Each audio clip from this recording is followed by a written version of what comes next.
Expo 2025 का अद्भुत आयोजन जारी है और हर दिन ये मेला अपने अलग अलग रंगों से लोगों का मन मोह रहा है। आज के इस विशेष एपिसोड में हम एक ऐसे अनोखे संत के बारे में चर्चा करेंगे जिनकी शारीरिक काया और साधना ने सबका ध्यान अपनी ओर खींच लिया है। ये है बाबा आत्मगिरी, जो इन दिनों मस्कुलर बाबा के नाम से मशहूर है। नमस्कार, मैं तुलिका सिंह। नमस्कार, मैं सोनल और आप देख रहे हैं हमारा विशेष कार्यक्रम महाकुंभ के रंग, सोनल तुलिका के संग।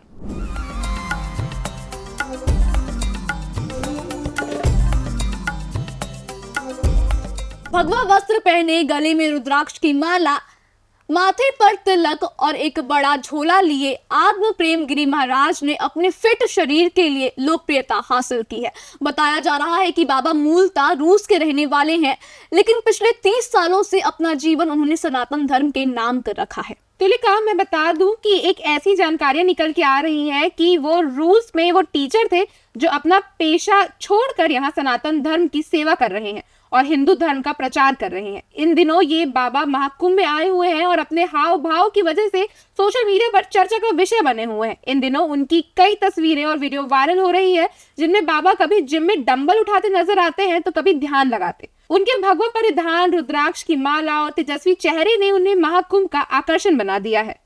जी बिल्कुल सुना, हमने कई सारी उनकी ऐसी वायरल रील्स देखे हैं जिसमें वो जिमिंग करते नजर आ रहे हैं और लोगों को काफी ज्यादा आकर्षित कर रहे हैं। उनका ये रूप लोगों को काफी ज्यादा पसंद आ रहा है और अपनी ओर आकर्षित कर रहा है। जी, कुछ लोग तो ये भी कह रहे हैं कि जो बाबा है वो सतयुग से आए हुए हैं, क्योंकि उनकी जो कद काठी है वो तकरीबन 7 फीट उनकी हाइट है और जैसे कि हमने उनका हेल्थ देख चुका है, काफी वो फिट नजर आ रहे हैं। अपनी वीडियोस पे, फोटो जो वायरल उस पे काफी फिट नजर आ रहे हैं। तो कई लोग जो है उन्हें भगवान परशुराम का अवतार बता रहे हैं। वो बोल रहे हैं कि जो भगवान विष्णु है उनके छठे अवतार जो परशुराम थे, वो बाबा जो है परशुराम ही है, सतयुग कलयुग के परशुराम है। और वही कुछ लोग उनको भीम से, पांडव जो 5 पांडव थे वहां के भीम से वो भी कंपेयर कर रहे हैं बाबा को, कि भीम भी जो होंगे वो कुछ ऐसे ही दिखेंगे। उनकी जो नीली नीली उनकी भी आंखें हैं और काफी उनका बड़ा शरीर है, काफी वो फिट लग रहे हैं। जैसे कि आपने बताया, हम जिम की उनकी फोटोज देख ही चुके हैं जहां वो बहुत हैवी वर्कआउट कर रहे हैं, वेट लिफ्ट कर रहे हैं बाबा। जी सोनल, क्योंकि हमने ये भी देखा कि अब उनकी तुलना जो है वो परशुराम जी से और भीम से उनकी तुलना हो रही है, लेकिन ये कहीं ना कहीं बहुत बड़ी बात है क्योंकि वो रूस में रहते थे और वहाँ पे वो टीचिंग करते थे, टीचर का काम करते थे। उनका पेशा जो था वो शिक्षक का था, लेकिन अब वो रूस को छोड़कर नेपाल आ गए हैं और 30 साल से वो शायद नेपाल में ही रह रहे हैं। और अभी वो महाकुंभ में आए हुए हैं। महाकुंभ में वो लोग उनको देख रहे हैं, वो ध्यान आकर्षित कर रहे हैं। पर वो 30 साल से नेपाल में जो है, काठमांडू में, वहाँ वो रह रहे हैं और वहाँ सनातन धर्म जो है उसका ज्ञान लोगों तक फैला रहे हैं। वो अपना भी अध्यात्म की नॉलेज है वो बढ़ा रहे हैं। जी सोनल, कहीं ना कहीं ये बहुत बड़ी बात है कि कैसे एक रूस के नागरिक जो है वो सनातन धर्म की तरफ आकर्षित हुए और 30 साल से अपना काम धाम सब छोड़ के उन्होंने सनातन धर्म के प्रति अपना जीवन जो है वो समर्पित कर दिया है। लोगों का ये भी कहना है, मतलब सूत्रों के हवाले से हमें बात पता चली है कि जो मस्कुलर बाबा हैं वो उनके भी एक गुरु है। एक बाबा थे, पायलट बाबा, जिनको ये अपना गुरु मानते हैं। पायलट बाबा जो उनकी खूबी, पायलट बाबा जो थे वो काफी लंबी समाधि लेते थे और वो विंग कमांडर भी थे। जी, इनका जो नाम है वो कपिल सिंह नाम था और इन्हें पायलट बाबा के नाम से जाना जाता था। आपको बता दूं कि 2024 में ही उनका निधन हो गया है और वो इनसे ज़्यादा हम जिन मस्कुलर बाबा के बारे में जो हम चर्चा कर रहे हैं वो कहीं ना कहीं पायलट बाबा से बहुत ज़्यादा प्रेरित थे और उनसे ही उन्होंने प्रेरणा ली थी, जिसके बाद उन्होंने सनातन धर्म को अपनाया था और लगातार सनातन धर्म को प्रमोट करने में अपना योगदान दे रहे हैं।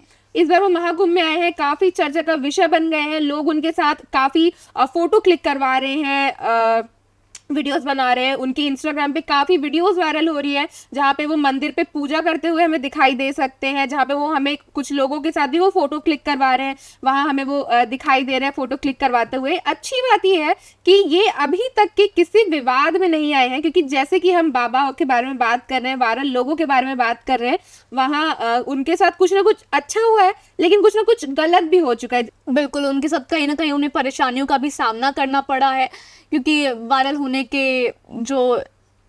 के बाद उन सभी को कभी इन्फ्लुएंसर परेशान करते नजर आए, कभी वो इन्फ्लुएंसर से परेशान होते हैं, तो कभी मीडिया के सवालों से वो बचते नजर आते हैं। लेकिन ये जो बाबा हैं वो काफ़ी ज़्यादा, ये कभी भी अभी तक उनको लेकर कोई विवाद सामने नहीं आया। अब आगे क्या होता है ये तो खैर देखने वाली बात होगी, लेकिन अभी तक उन्हें उनके कद काठी के लिए और उनके एक पर्सनालिटी के लिए उन्हें जाना जा रहा है और काफ़ी ज़्यादा फेमस हो रहे हैं। जैसा कि आपने बताया, लड़कियां जो है, लड़कियां भी उन्हें देख के ऐसा बात कर रही हैं कि ये बाबा जो है ये कुछ अलग से दिख रहे हैं, महाकुंभ में आए लोग फोटो खिंचा रहे हैं। लड़के जो है वो उनकी फिजिक को देख के खुश हो रहे हैं कि बाबा ने क्या बॉडी बनाई है। इससे यही पता चलता है कि अध्यात्म के साथ साथ साइंस, अध्यात्म के साथ साथ फिजिकल एक्टिविटीज जो है लोग कर सकते हैं, अपने ऊपर ध्यान दे सकते हैं। काफी लड़के इसको देख के प्रेरणा ले रहे हैं, इन्हें देख के प्रेरणा ले रहे हैं कि इन्हें भी अब फिट रहना है, कुछ करना है अपनी बॉडी के लिए और अध्यात्म की तरफ। तो ये बाबा लोगों को प्रेरित कर ही रहे हैं और मुझे लगता है कि इनको देख के भी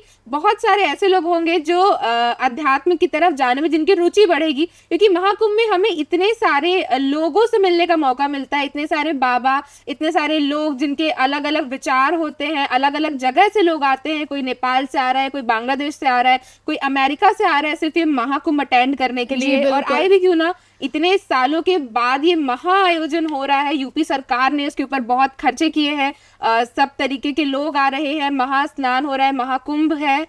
जी सोनल, क्योंकि हमने एक फैक्ट भी देखा था कि अभी अभी सामने आया था, टोक्यो जो है उसे सबसे रिलेटेड शहर माना जाता है, लेकिन अब प्रयागराज उसको, टोक्यो को भी पीछे छोड़ दिया। जब से महाकुंभ का आयोजन जब से शुरू हुआ है तब से टोक्यो को प्रयागराज ने पीछे छोड़ दिया और टोक्यो से भी ज़्यादा लोग इस वक्त प्रयागराज में मौजूद हैं और महाकुंभ के महा आयोजन को अटेंड कर रहे हैं। तो ये कहीं ना कहीं बहुत बड़ी बात है और मस्कुलर बाबा ने भी एक बहुत अच्छा संदेश दिया है लोगों को। ऐसा नहीं है कि आप अगर धर्म के प्रति आकर्षित है, आप धर्म के प्रति आपकी श्रद्धा है तो आप जिमिंग नहीं कर सकते आप, क्योंकि हमने देखा है कि जो लोग यूजुअली जो बाबा रहते हैं वो योग करते नजर आते हैं, लेकिन हम इन बाबा को देख रहे हैं कि वो जिम जाते हैं। तो कहीं ना कहीं योग भी जो है वो जिम से ही जुड़ा हुआ है, कोई बहुत ज़्यादा अलग अलग चीज़ें हैं नहीं ये दोनों। वो बोलते हैं ना, तन चंगा तो मन चंगा। तो अगर आपको भगवान की भक्ति में जाना है, अगर आपको मन आपको साफ रखना है, तो कहीं ना कहीं आपको अपना तन भी साफ रखना पड़ेगा। आपको एक्सरसाइज और ये सारी चीज़ें करनी पड़ेंगी। और जैसे कि हमें रिजल्ट दिख ही रहा है, बाबा की फैन फॉलोइंग्स दिन ब दिन बढ़ते ही जा रही है। लोग इन्हें मॉडल से भी कंपेयर कर रहे हैं, इतने सारे लोग हैं। अब ये बात मतलब गलत नहीं होगी, हो सकता है कुछ दिन के बाद ये भी हमें किसी वीडियो में देख सकते हैं, क्योंकि जिस तरीके से ये फेमस हो रहे हैं और जिस तरीके की इनका लुक्स है, इनकी फिजिक है, ऐसा हो सकता है कि जल्दी कोई डायरेक्टर, कोई प्रोड्यूसर इन्हें भी अप्रोच करे कि आप मूवी तो नहीं, लेकिन एक आध फोटो के लिए, एक आध वीडियो के लिए इनको अप्रोच कर सकता है कोई भी मूवी डायरेक्टर। इसमें कोई सरप्राइजिंग नहीं होगा इस बात पे। जी सुनल, क्योंकि हम लगातार देख रहे हैं कि जो लोग सोशल मीडिया पर आज, क्योंकि सोशल मीडिया का ज़माना है, तो लोग जैसे ही सोशल मीडिया पर वायरल होते हैं, जो निर्देशक हैं वो इनकी तरफ कूच करते हैं और इन्हें अप्रोच करते हैं कि उनकी मूवी में काम करें।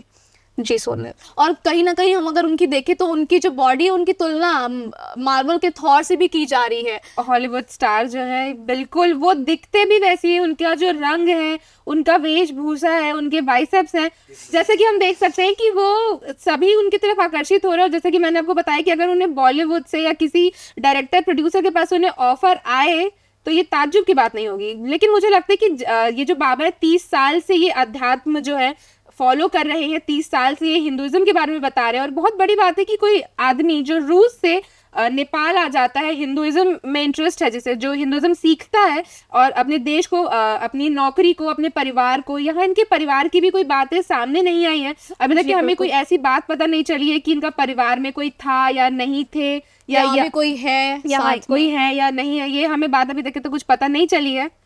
लेकिन कहीं ना कहीं ये बहुत बड़ी बात है कि रूस उनका जो मूल है वो उसे छोड़कर नेपाल आते हैं और नेपाल में सनातन धर्म को फॉलो करते हैं और उसे लगातार प्रमोट करने का काम कर रहे हैं और उन्होंने महाकुंभ का भी महाआयोजन जो है उसे अटेंड किया है। तो ये कहीं ना कहीं बहुत बड़ी बात है। तो ये तो थी मस्कुलर बाबा की बात। इनकी तरह कितने सारे साधु संत हैं जो बाहर से आते हैं और यहीं के हो जाते हैं। कितने सारे रशिया से, फ्रांस से लोग आते हैं जो हिंदुइज्म को फॉलो करते हैं। जो वृंदावन में आप देखिए, वृंदावन में कितनी हाइक आई है, कितने सारे लोग अभी वृंदावन में बांके बिहारी जी के दर्शन के लिए आते हैं। लेकिन ये हम महाकुंभ की बात कर रहे हैं, महाकुंभ तक ही रहेंगे। आपकी इस वीडियो पर क्या विचार है हमें कमेंट्स में जरूर बताएं। अगर वीडियो आपको अच्छी लगी हो तो इसे लाइक करें, चैनल को सब्सक्राइब करना ना भूलें।